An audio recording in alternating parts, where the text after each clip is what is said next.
Peace, peace, peace. Greetings, greetings, greetings, greetings, greetings, family. All right.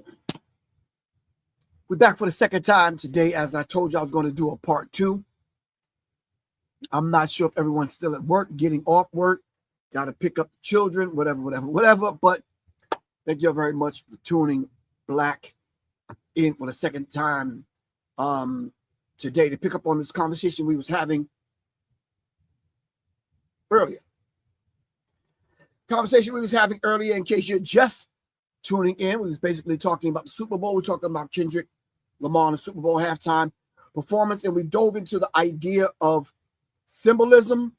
We talked about the show, and we talked about, I should have mentioned with the letter S, I should have talked about sacrifice. I should have talked about some other things, but Super Bowl symbolism and the show. All right. I got off the air at 1. I said I was going to come back on at 3, and here I am coming back on at 3 o'clock. Since then, I've had a conversation, a few conversations with a few people, because as y'all already know, I'm one of them kind of individuals. I give out my phone number, and people actually do text and call. All right. One of those particular phone calls I receive, and I'm just going to let people know, do me a favor. If you happen to call me and I pick up, or you text me, if you start your conversation off with any of these 3 phrases, yo, man, let me tell you something, man, ain't nobody talking about. You're liable to get hung up on or questioned about what you're about to say. All right. If you cannot adequately articulate what you're about to say to me, that's where I'm going to turn a deaf ear, and I'm going to do everything within my power to get off the phone with you without hanging up in your face. All right. Let me just let you know that. If you call me and I answer the phone, and you're the slight bit disrespectful, you will get hung up on. All right. Okay. If you text me and I just so happen to text you back and I can help you with something, I will. If you want to kick up dust, yeah, and you want to have a dick measuring contest, that's not going to happen, because you're calling me. All right. And in the colloquial, I'm trying to figure out how to phrase this. I want it to sound poetic. I don't want it to sound vulgar. I don't want it to insult anyone. All right. If you're calling with your chest stuck out and you want to have a dick measuring contest, and you want to stand on the bridge and piss to see whose piss hit the water first, you're not going to win. That's the best way I could say that. If you are a woman, and a very disrespectful woman, calling me and you want to talk loud and boisterous, all right, and you too want to meet me on the fucking bridge to take your dick out and piss in the water, you're not going to win that one. All right. I'm going to tell you, like the beautiful young lady that I'm about to bring on will tell you. All right. You're not going to win that contest. That's just not, I'm just going to let you know. If we are on the bridge and you want to have a dick measuring contest, like I said, to see whose piss hit the water first, nope. When you text and call me with a level of respect. Put your best person forward. And I'm going to repeat this for the last time. If you're a woman calling me, talking loud, yelling, cursing, all right, just want to be boisterous and you want to try to be a dude, you're not going to win that contest. All right. And you too, if you want to meet me on the bridge to have a dick measuring contest, you're not going to win that. All right. So be very mindful. Be very mindful of your level of respect. All right. I am open enough to put my phone number out there to dialogue with anyone. As Neely Fuller Jr. did, respect to our ancestors. As a lot of people I know have done. All right. So put your respect. Your respect comes first. All right. So really appreciate that. Shout out to Kalaji and the Black Power Media Reloaded network. We want to show him the utmost respect for even having us on the platform. You understand what I'm saying? I am gracious enough to open myself up to people to have a dialogue, and we abuse that. Nope. We can react for a level of respect. All right, that's cool with everyone. Then we can continue the dialogue and move this forward. So listen, this is part 2 to what I talked about earlier. But I want y'all to get part 2 correct since you're just tuning in. Hold on. Mythical Black Artist. I'm not sure if you can see that there on Instagram. There you go. The Mythical Black Artist. All right. Okay. Everyone is inspired by Nina Simone, but nobody want to sing Mississippi Goddam. For the people my age, need I remind you, we have to go back and study the brilliance of Nina Simone, the courage of Nina Simone, the tenacity of Nina Simone.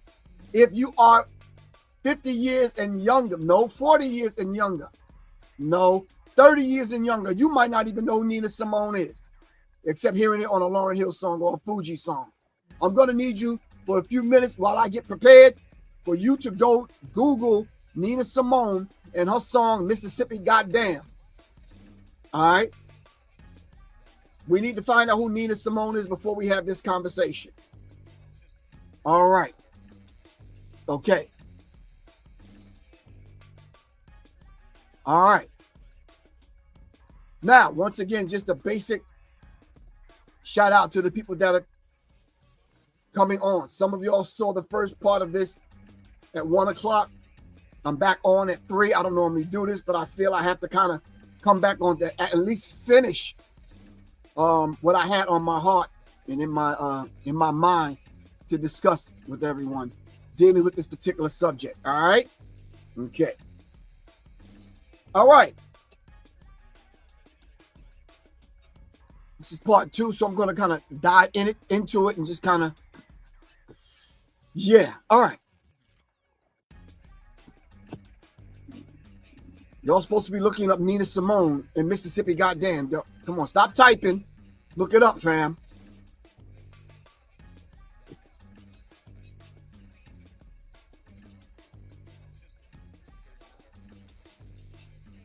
While y'all are looking that up, let me say this.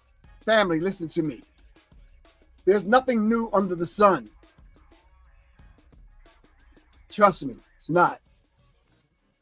If you're speaking the English language and you are part of the Black experience, all right? If you're part of the human experience, all right?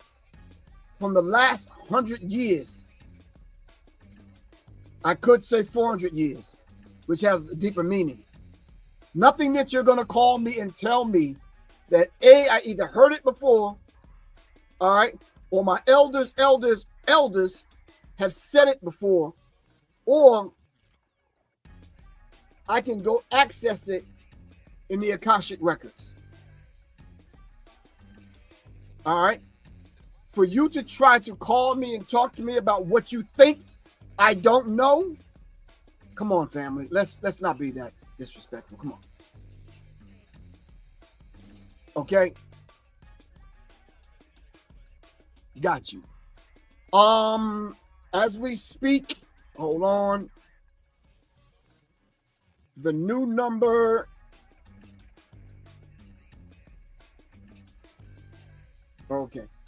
For the new number that I'm up to for the people that I have blocked in my phone, 400, no, pardon me, damn.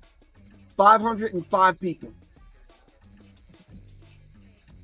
505 people I have to block in my phone. Those 505 people can never, ever call me ever in life. You can't talk to me. Your ass can wave from a distance. That's it. Trust me, that's it.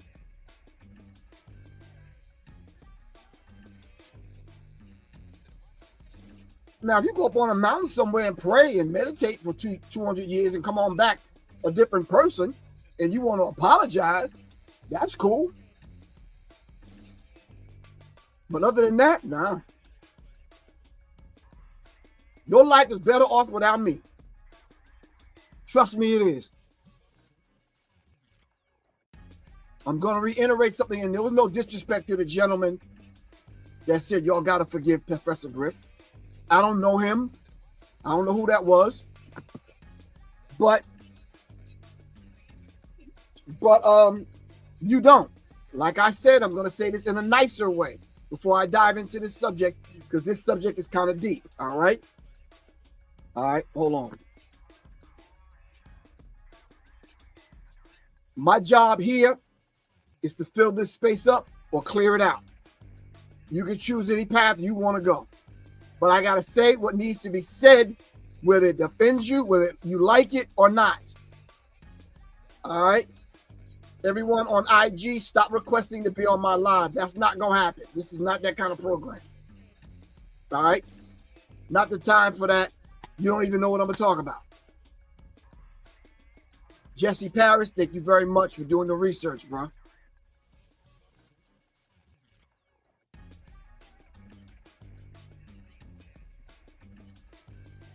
All right. So what I'm gonna need everybody to do for a couple of more minutes, look up Nina Simone and listen to the song Mississippi Goddam. All right. That's number one. Number two, so you can follow along, especially everyone on IG. I need you to go to, y'all gotta listen close on IG. Go to threadings.io. Threadings, THREADINGS.io. Threadings.io. Right? And look up the article, The Mythical Black Artist. All right? Hold on. I'm making it real plain and real simple so you can follow along. All right? Make it easy for you and... Hold on.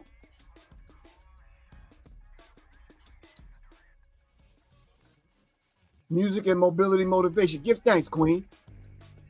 Give thanks. I really appreciate you. Music and mobility motivation. Give thanks. All right. Go to threadings.io. It's spelled just the way I'm saying it. And look up the Mythical Black Artist. I put it on the screen. I'm going to give you all about a minute. All right. Make it happen.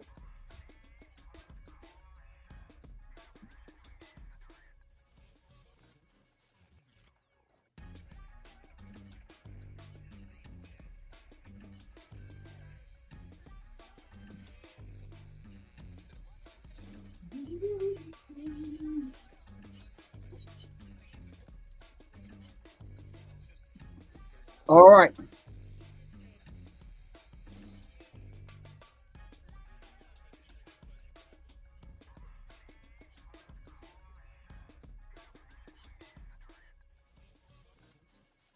All right, so just to let everyone know, y'all got to excuse my broken English, excuse my French. English is my third language, pardon me. I'm not really good at the English language. So if you hear a couple of F-bombs and some other stuff, take it in stride. It's not like you haven't heard it before. All right, so I'm just letting y'all know and warning y'all from the beginning. All right. Mississippi Goddam after the assassination of Medgar Evers and the 16th Street Baptist Church bombing in Alabama. All right. Just got through listening to part one. Give thanks, Louis Muhammad. Assalamu alaikum. All right. All right. I'm gonna put the last thing in the comments. I need y'all to go here. Threadings.io.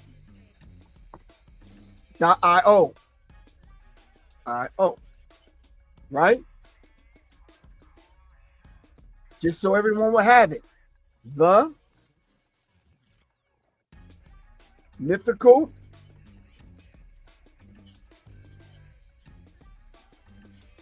Black Artist.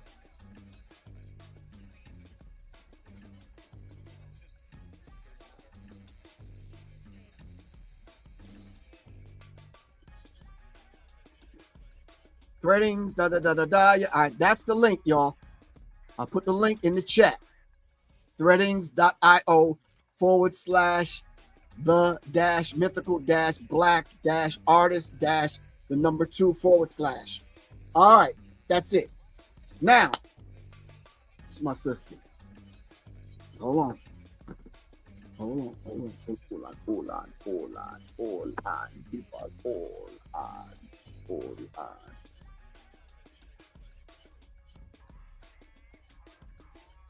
All right. The Mythical Black Artist, gfSPEAKS on Instagram. So if you're on IG, go to gfSPEAKS. That's her page. All right. Everyone inspired by Nina Simone. Nobody want to sing Mississippi Goddam. A note from the author, ismatu gwendolyn. Ismatu gwendolyn. Maybe it's because I grew up poor. The only thing I aspired to was a regular meal. But I have always found Black capitalism unflinchingly paradoxical. That's the reason why I want y'all to look at the article. Some of the terminology, you might have to look up some of these things. There is a reliance on paper or digital money that was once ensured by the literal physical fungible bodies, black bodies. Black people were the original capital under capitalism. No one understand that. All right. But now we're meant to believe that acquisition of the same U.S. notes currency made of cotton. And how ironic is that? Because now the jokes are writing themselves. All right. Now, I need you to listen to Nina Simone because that's the spirit of this particular talk that we're going to have in reference to the Super Bowl after we get past some of the basic stuff. The song is called Mississippi Goddam, and Nina Simone said, I meant every word of it. So now we know it was the Eagles versus the Chiefs. Black Dot did a beautiful thing with breaking down the symbolism in reference to the NFL and that kind of thing. The idea of a black quarterback have busted up a lot of white people's thinking about whether or not black people can lead a team, all right, to a Super Bowl. I think Doug Williams showed and proved that. And I think for some strange reason, he was out of the league. Other quarterbacks can do it. Some say there were 2 black quarterbacks in the game. You're forgetting about Patrick Mahomes. No, I didn't. I think Jalen Hurts is a different kind of black quarterback, if you know what I mean. I'm sounding like some of the people now with the frame of mind and the thinking that they have, not Professor Griff. All right. Yeah, gfSPEAKS. Yeah, Dr. Sing Q. Yeah, gfSPEAKS on IG. Yeah. All right. So now, if we can understand not the dichotomy, if we can understand the symbolism, I should say, or the importance of the symbolism in reference to leading a quote unquote, if you will, black team to a Super Bowl with a black quarterback, with the league being at least 60 to 75% black players, it's something to behold. We have broken up stereotypical thinking about black men being in leadership position. And then at the end, during this celebratory kind of visuals that we were seeing for him to kiss a black woman, and has a black woman in his life, wow.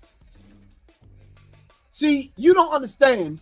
Right now, if you're in an interracial relationship, you probably understand more so than the average person.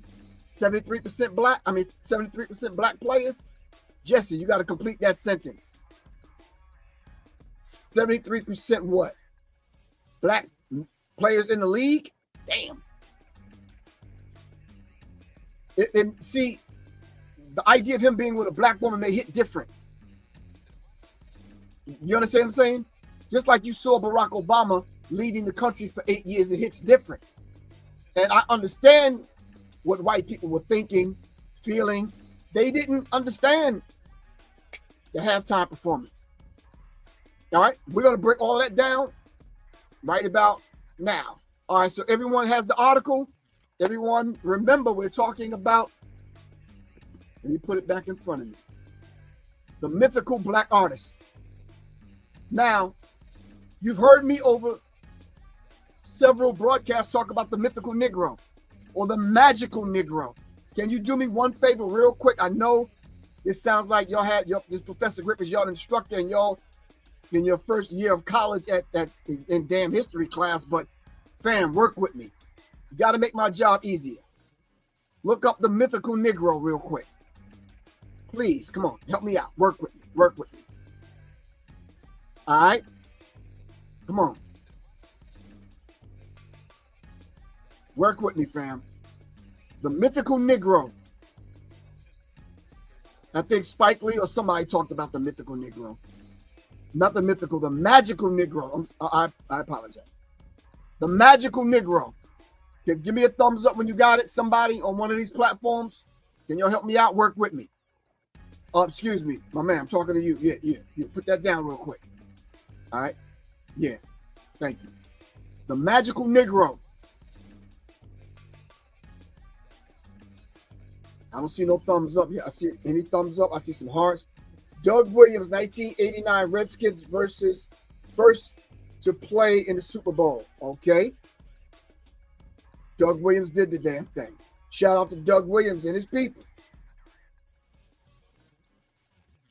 The magical Negro is a supporting stock character. Let me put it on the screen, Ms. Moore. Thank you very much. The magical Negro is a supporting stock character who comes to the aid of the protagonist in a film. So this magical Negro always comes to the aid of white people, all right, in these films. Can y'all name some magical Negroes for me before we get started? Come on, this is part of the point I want to make. Help me out, fam. Come on.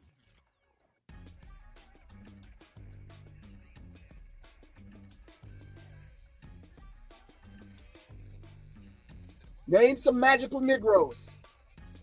Not that they are in person. Name the character, the magical Negro that played in some of these films is what I'm asking you.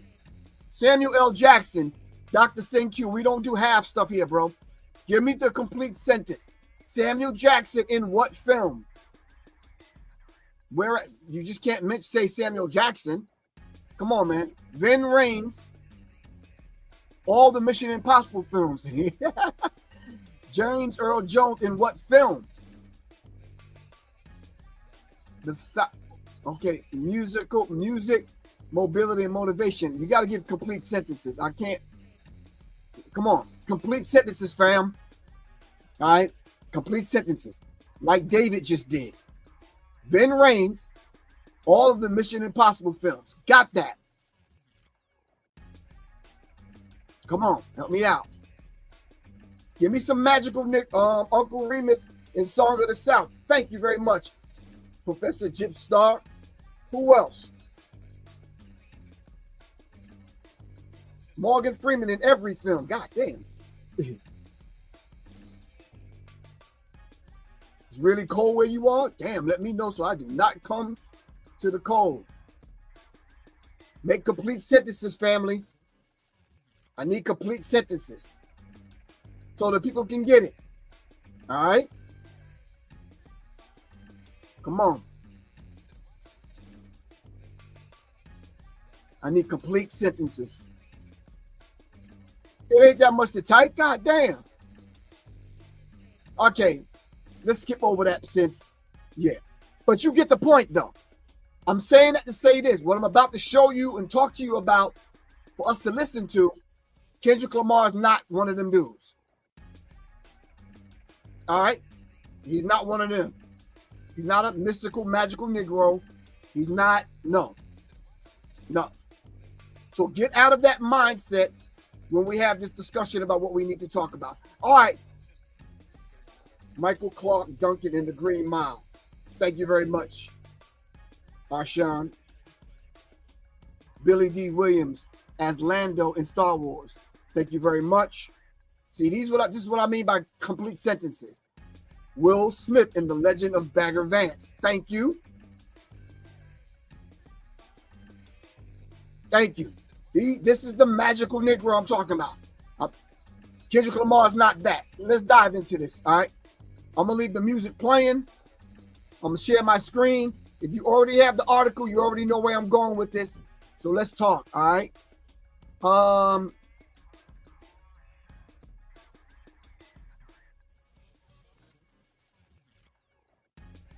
right, here we go, fam. The Mythical Black Artist.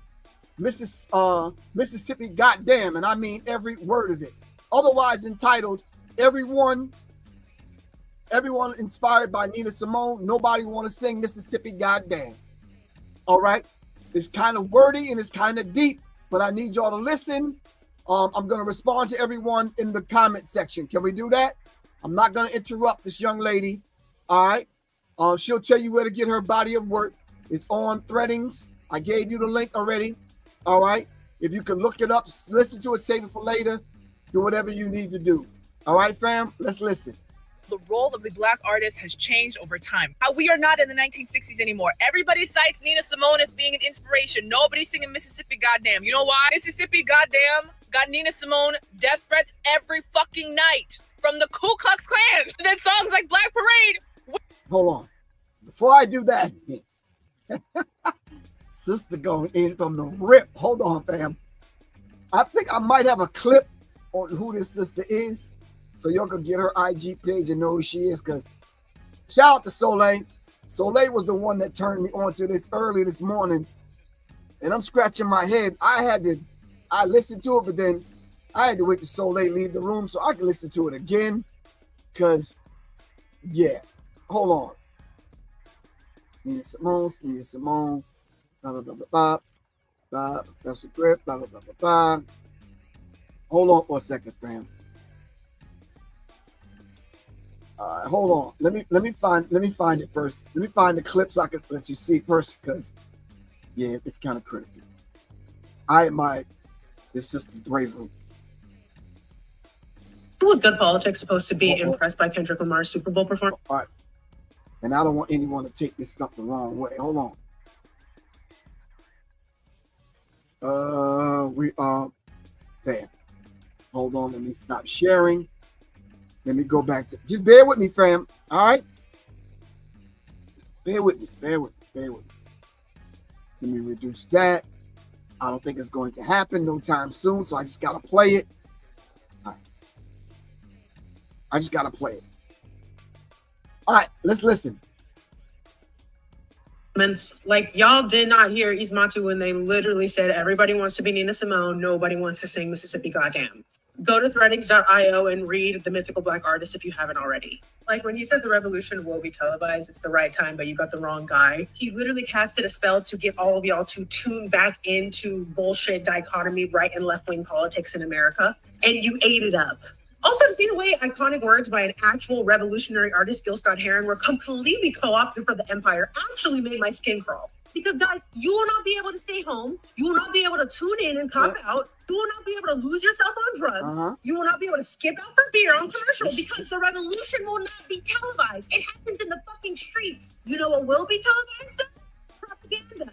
Why do you think I'm here? Why do you think Kendrick is where he is?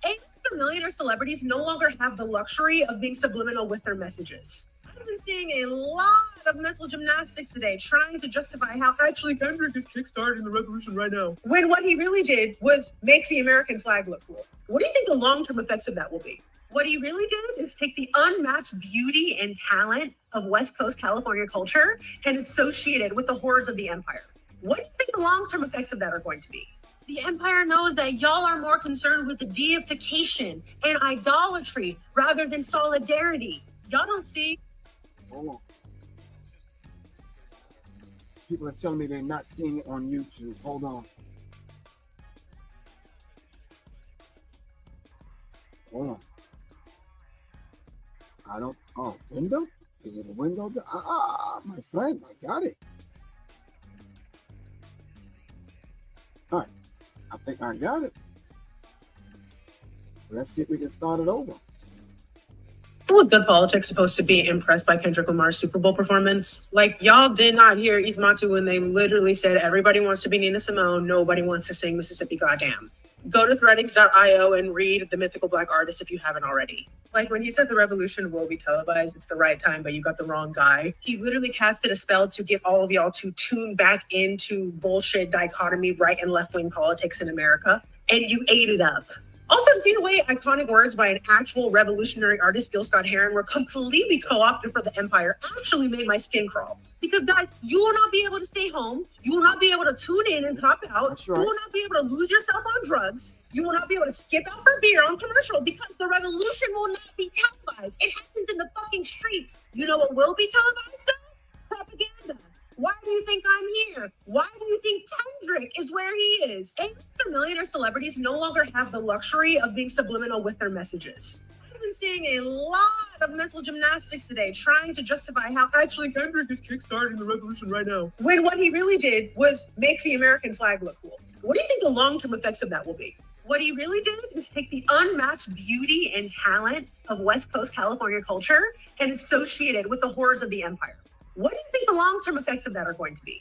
The empire knows that y'all are more concerned with the deification and idolatry rather than solidarity. Y'all don't see how Kendrick and SZA are literally in the line of succession after Jay-Z and Beyonce? Ismatu said it in their essay. The empire has been using amazing Black artists to placate the masses since Motown. It went through the entire Jackson family. Now it's with the Carters. And in a few years, it's going to be with the girls who all of y'all are rooting for. The Kendricks, the SZAs, the Doshis, the Megans, the Glorillaz. The empire has constructed an unbroken thread of Black capitalism to keep you satiated, and you're accepting it because you think that's what you deserve. Nina Simone is rolling in her grave. Oh my God, I can't deal with this. Like, yeah, you can embarrass a pedophile on national television, but can you fucking say free Palestine? Can you say fuck ICE? And actually, y'all are going to hate me for this one, but I don't give a fuck anymore. Kendrick Lamar does not have a single song in his catalog that goes toe-to-toe with Hymns Hall by Macklemore. There is nothing as explicitly political and with the times as Hymns Hall by Macklemore. Do not be upset with me for pointing out the problem. Be upset that the problem exists. The fact that a white man is doing political rap better than an alleged artist of a generation is embarrassing. Because in all honesty, the only reason why the American flag should be in anything art-related that you do is if you're setting it on fire. Do not fight me on this. You will lose. Going to die on this hill. I will kill you on it. Video essay on this coming this month, so subscribe to my YouTube. I can't have y'all running around here like this. I'm sick. People with good politics supposed to be. People with good politics supposed to be. Okay.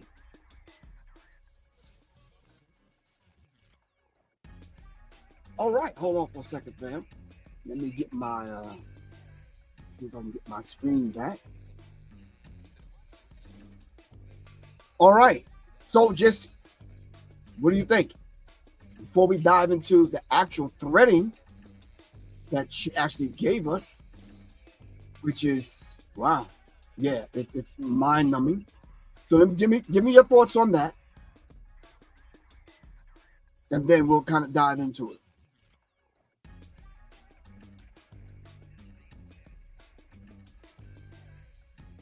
Burn the flag. You think he didn't? What does that mean? Master Lee, what does that mean? So whoever Tyreek is, you think this is nonsense? Like, what's so nonsense about it? I know, Master Lee, I hear you. You said slow down. Yeah. You obviously didn't understand what she said. Okay. That's what I said. That's why I had to listen to it 2 or 3 times. I said, sis got to slow down because I got to take in, what she's saying. It took me 2 or 3 times to listen to it. Yes. All right. But I do have her threadings. Hold on. And this is what she actually had to say. Didn't anyone catch the name of the guy who Kendrick Lamar cannot? It was, you mean the song was by Macklemore, she was saying.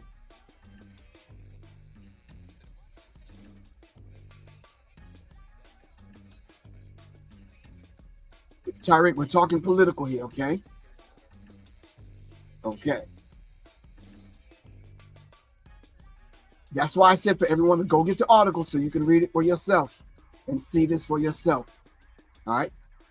Because you might try to put something on Professor Griff that don't belong. And here we go. Win a Grammy. So tell me. I feel like this is easy math. Lower your voice. Ismatu. It's easy. The role of the Black artist has changed. 64. Everybody cites Nina Simone as being an inspiration. Nobody's singing Mississippi Goddam. You know why? Mississippi Goddam got Nina Simone death threats every fucking night from the Ku Klux Klan. And then songs like Black Parade win a Grammy. So tell me. I feel like this is easy math. Lower your voice. Ismatu. It's easy math. Are you a threat to the establishment if the establishment is giving you its highest award? Wow. Don't disassociate. I want you to imagine how corny we would find. Wow.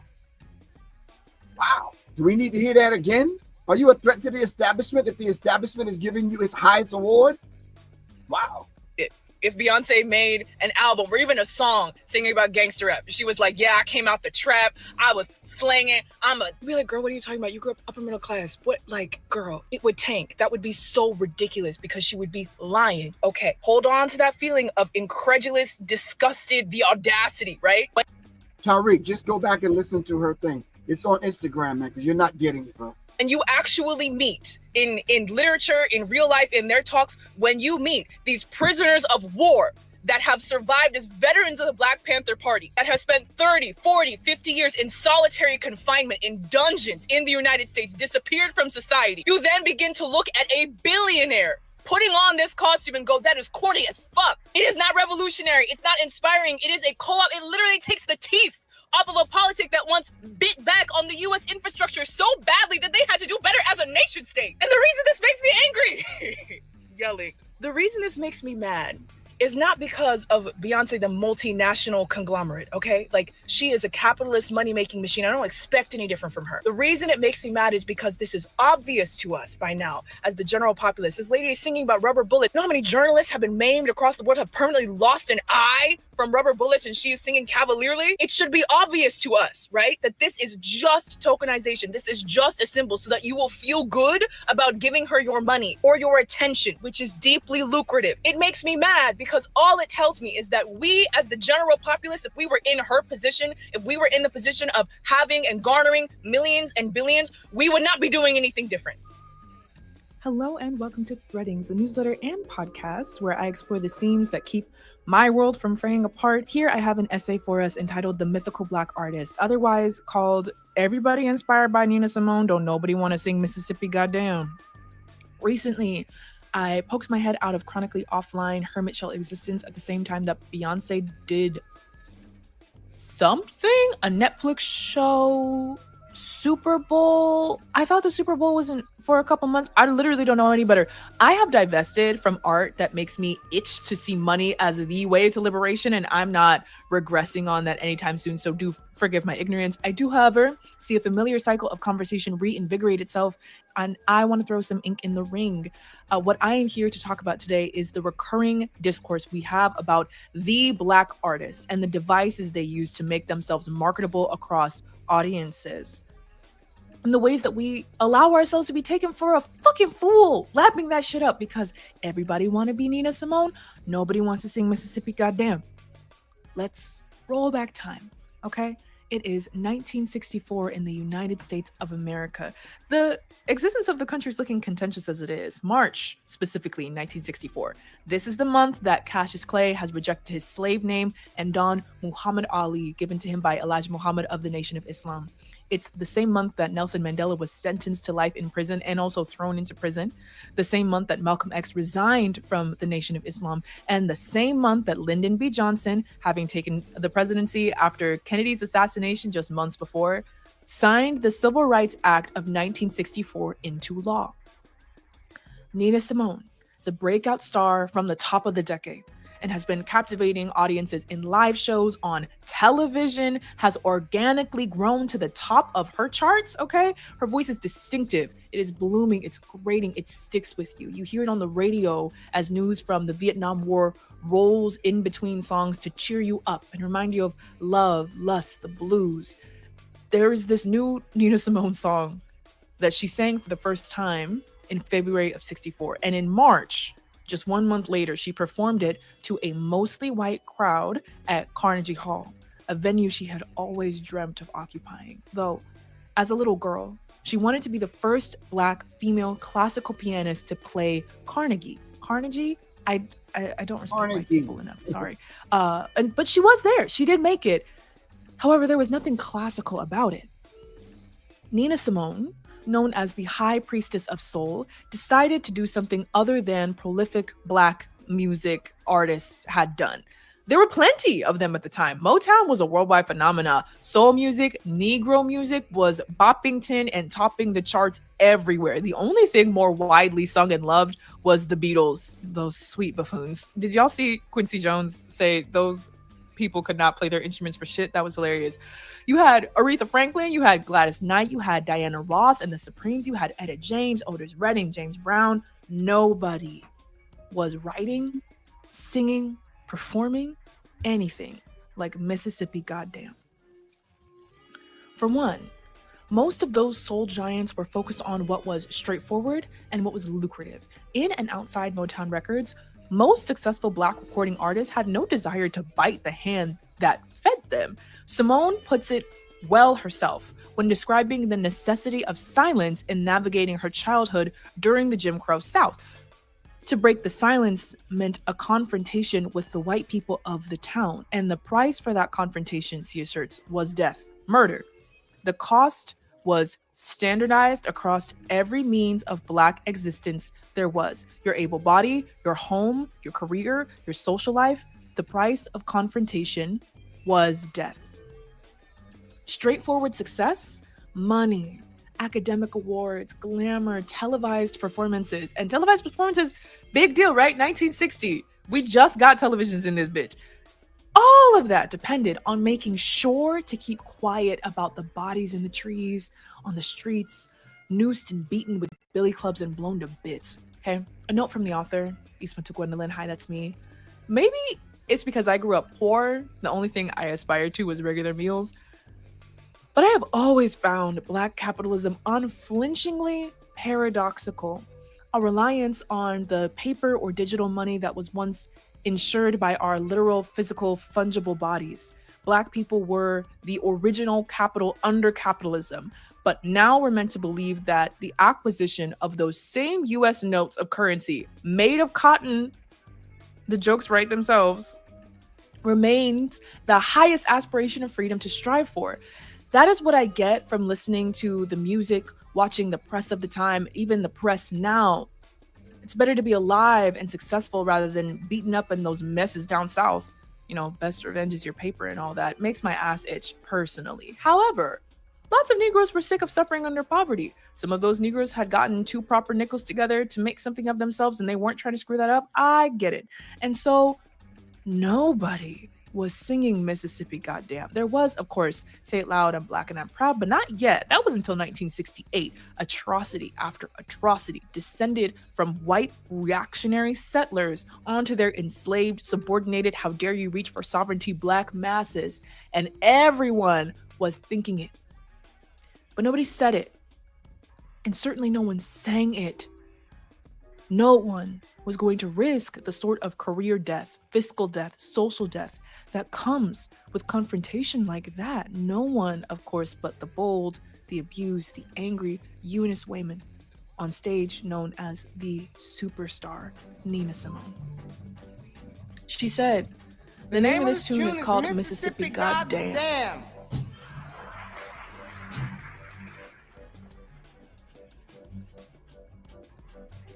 And I mean every word. Alabama's got me so upset. Tennessee made me lose my rest. And everybody knows about Mississippi Goddam. Promotional records sent out of this track were returned to the studio, smashed in 2. The song was banned in multiple states across the South. Nina Simone was threatened regularly with her life by white supremacist domestic terrorist groups if she continued to sing and perform the song. And yet, all she sang. All of her music in this time period became protest music, all of it. She stopped singing about loves and blues and easy baby, what have you. She sang music written by Langston Hughes, including Blacklash Blues, which had lyrics against the Vietnam War draft. Mr. Backlash, Who do you think I am? You raise my taxes, freeze my wages, and send my son to Vietnam. You give me second-class houses. She wrote music for Lorraine Hainsbury to be young, gifted, and black.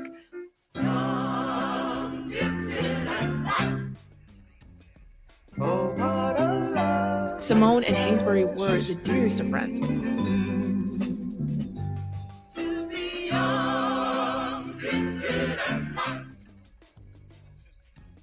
We have audio here from What Happened, Nina Simone.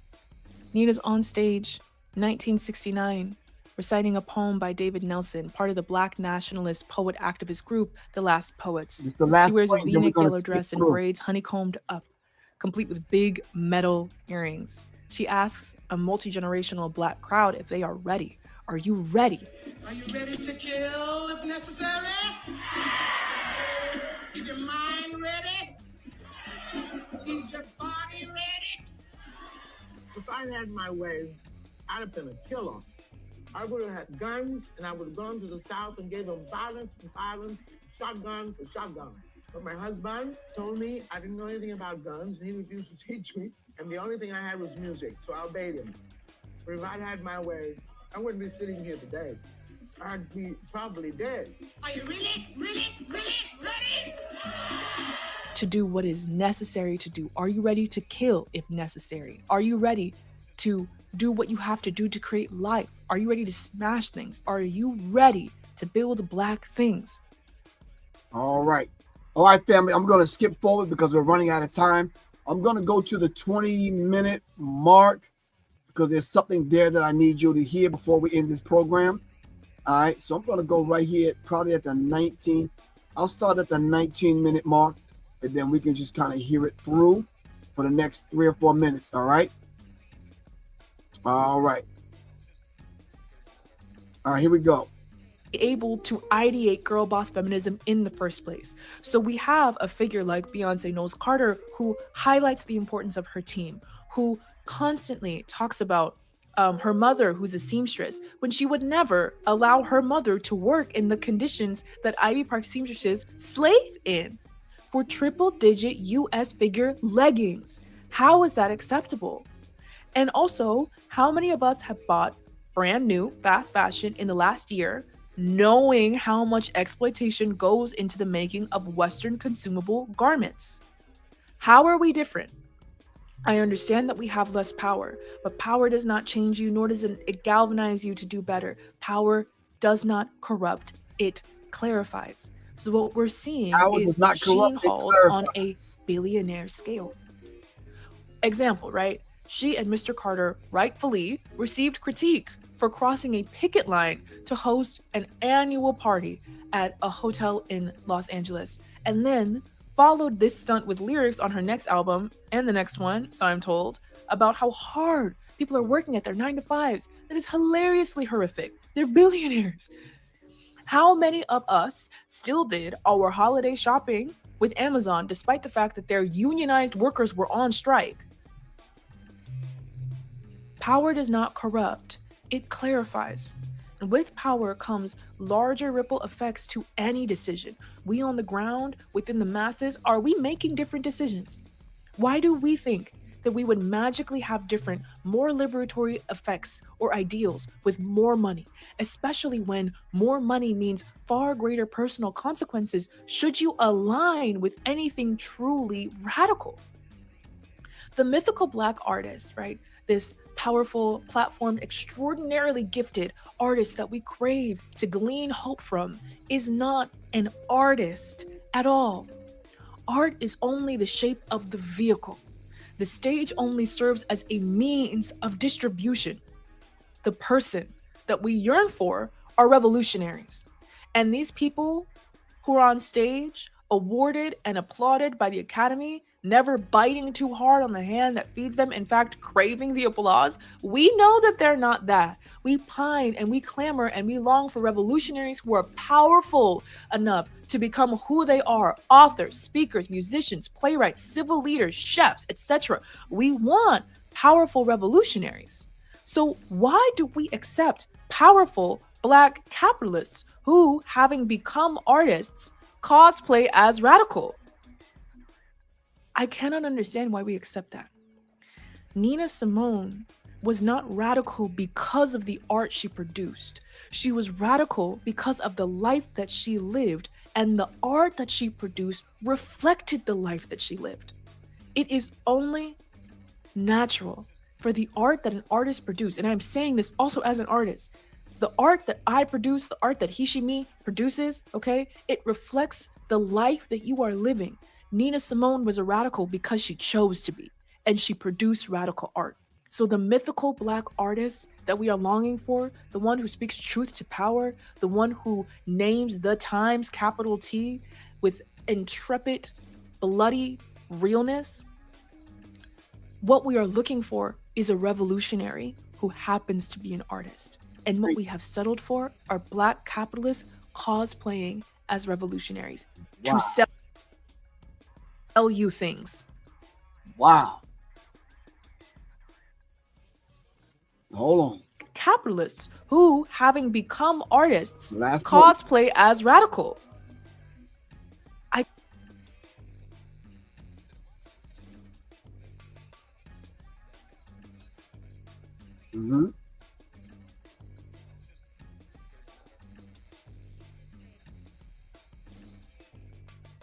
Thank you. No, it's part 2. I get warned that I came back on at 3. I'm about to get off in 3 minutes. Nah, no problem. All right, family. So that's it, kind of like in a nutshell. And you heard it. The name of the article is The Mythical Black Artist. All right. And she clearly says Mississippi Nina Simone said Mississippi Goddam, and I mean every word of it. This article, otherwise entitled "Everyone Inspired by Nina Simone, Nobody Wants to Sing Mississippi Goddam." This is your brother, Professor Griff, giving you part 2, something a little bit deeper, something else to put on your mind. All right. We're off of here in about 5 minutes because I promised I'd be off at 3. The article is a lot longer than that, but I thought I would give you a taste. Remember to go up on threadings.io and look up The Mythical Black Artist. All right. Now, for some of us, if this got bias over our heads, just kind of go back, piece it apart, and study it. We have to be able to raise the vibratory pitch of our thinking into the mind of the creator. All right. With that said, this is your brother, Professor Griff. Here on the Black Power Media Reloaded, of course, the Serious Minds. Thank y'all very, very, very, very much, family. Really appreciate that. Inshallah, I will see everybody on Monday. All right. Remember, the sister, she is on Instagram. GF. Who is Good Politics supposed to be impressed by Kendrick Lamar's Super Bowl performance? All right. GF Speaks on Instagram. All right. All right, cool. All right, it's Professor Griff. Love y'all to life, fam. And inshallah, I will see everyone on Monday. All right. All right. Assalamu alaikum. Peace. Y'all take care. All right. Peace, fam.